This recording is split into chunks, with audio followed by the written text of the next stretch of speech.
scrolling through Netflix, looking for a good show to watch and looking in the sports section and seeing the show Cheer. I'm sure you thought to yourself, why would that show be in the sports section? Cheerleading isn't a sport. Well, in my opinion, the show is actually really interesting and it shows what a typical cheerleading season looks like. Cheerleading deserves to be recognized as a sport after all the athletes do to be a part of the organization. After cheering for 11 years, all throughout high school and now at the collegiate level, I can say that cheerleading meets the criteria to be a sport. According to the Delaware Valley Regional High School, to be considered a sport, an activity must involve physical exertion and skill in which individual or team competes against another or others for entertainment. Cheerleading involves throwing, catching, spinning, flipping, which all involve physical exertion, close quote. Cheer is a physical, competitive activity that involves teamwork and hard work. Cheerleading deserves to be considered a sport because it has the highest rate of injuries for all female sports. The athletes condition and perform just like all other athletes, and cheerleading has the same competitive nature as other sports. So let's get into some statistics on why cheerleading should be considered a sport. Cheer qualifies as a sport because it has the highest injury rate for all female athletes. Specifically, football and cheer have the highest number of fatal injuries and accidents. Each year from 1991 to 2015, at least one cheerleader has died from a cheer-related accident.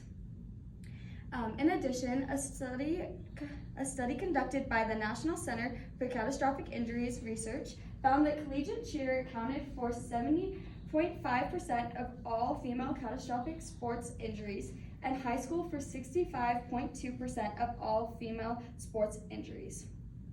Cheer is physically exhausting. This means that most injuries are chronic and related to overuse.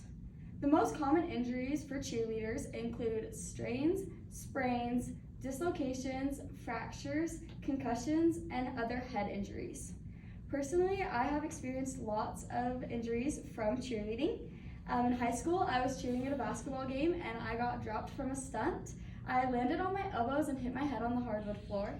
So I ended up splitting open both of my elbows and getting a concussion. Cheer is really dangerous and all sorts of injuries can happen if you aren't careful.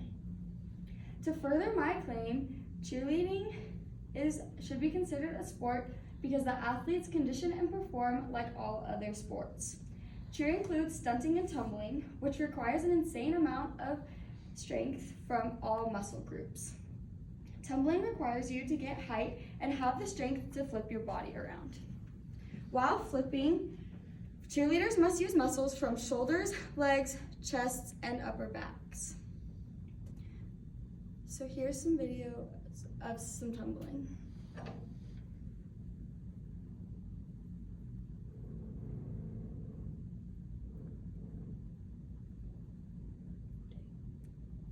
So as you can tell, it takes a lot of strength and muscle and power to get through these long tumbling passes.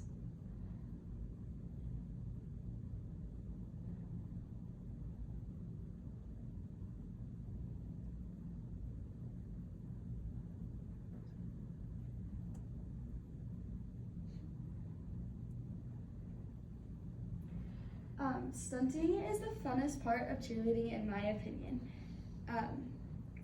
Stunting includes 3 people holding up one person while she spins, flips, and switches legs. Usually a stunt group can involve up to 4 bases and 1 flyer, which is usually an all-girls. Co-ed or partner stunting consists of one base, which is usually a guy, and his partner or the flyer. So here's some stunting videos.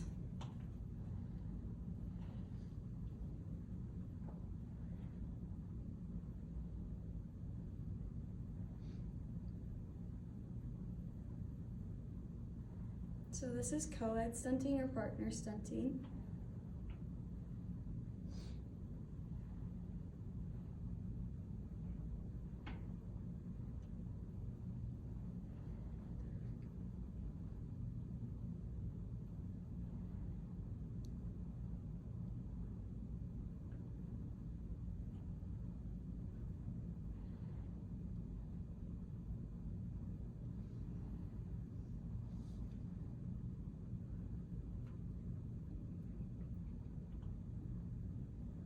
And then here's some videos of some group stunting or all girls stunting.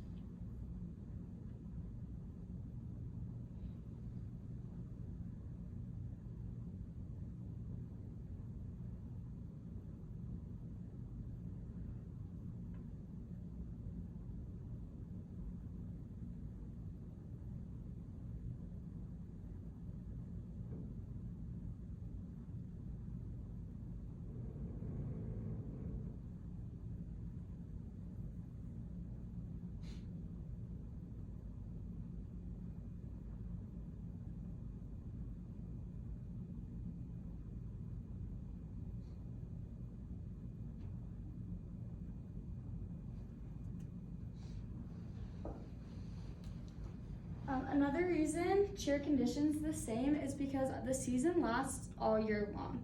It starts in April with tryouts and then resumes over the summer for training camps and other summer practices. Football and volleyball games start in August and go till November, and in November, men's and women's basketball and wrestling starts.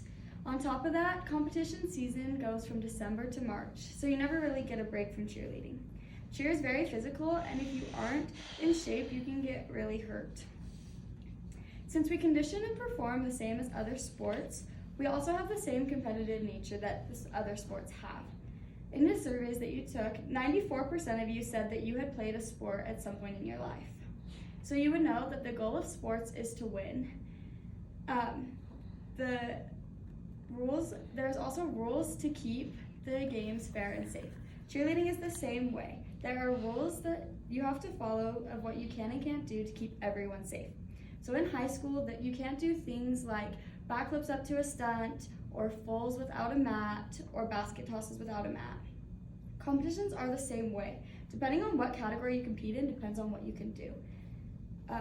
In competition, at nationals, there are over 430 teams competing in different categories. So when my high school would go to nationals, we would compete against about 10 to 20 teams, and we ended up placing second in the nation twice. There are 2 days of competitions, and your scores include both days.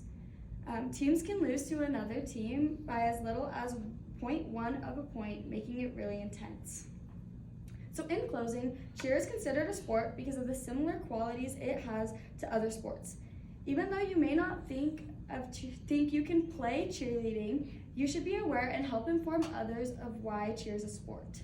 Cheerleading is considered a sport because it has the highest number of injuries for female sports. Athletes condition and perform it the same way as other sports, and it has the same competitive nature and therefore should be considered a sport.